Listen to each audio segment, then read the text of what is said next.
A couple comes into our office for counseling.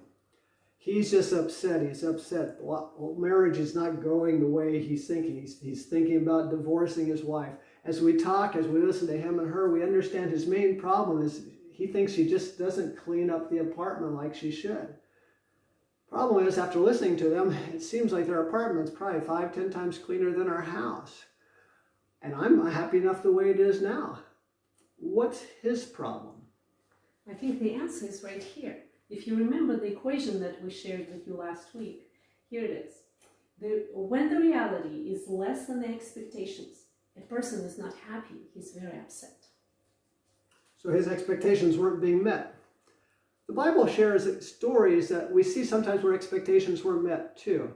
In Matthew 19, Jesus is talking to a rich man. A rich man comes up and asks, what do I need to do to inherit eternal life?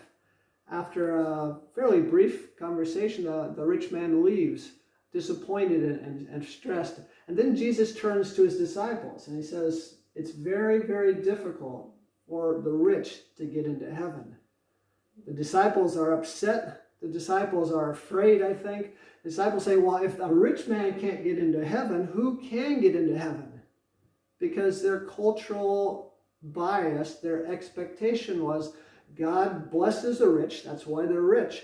And if they're the ones that are blessed, they will get into heaven. And if they don't get into heaven, how can any of us expect to get into heaven? So one question we have is, where do our expectations come from? For example, where do a few of our expectations come from? Faith or religion is one of them. Then there is family, the way you grow up. Expectations can be big or small. In our family, I grew up with 3 ladies in the house, mom, 2 sisters, and dad. And dad took really good care of all of us. No matter how dirty the shoes were in the evening, I knew that in the morning, all shoes will be cleaned and polished, standing in a nice, neat row. When we got married, that's what I expected from Monty, but it never happened. Personally, I think she should clean her own shoes.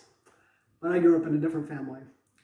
Past relationships also affect our expectations of current relationships. I've only been married once. Albina is my only wife I've ever had. But if, let's, for example, say I was married before, and in my first marriage, my wife was unfaithful. In my second marriage, I bring that experience with me, and at times worry about where Albina's at, what's she doing, why is she with him? Not because she's done anything wrong, but because I've had some negative experiences in my past. Expectations can also come from friends or mass media.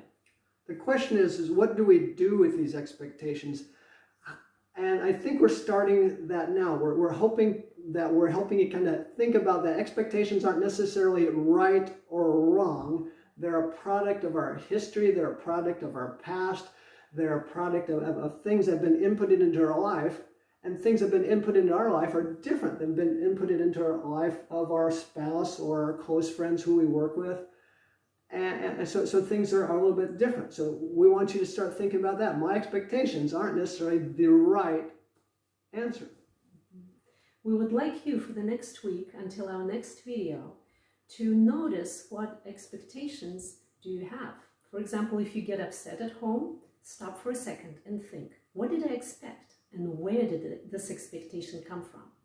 If you're brave enough, write us a note and say, here's an expectation that I had. Try not to insult anybody in the process.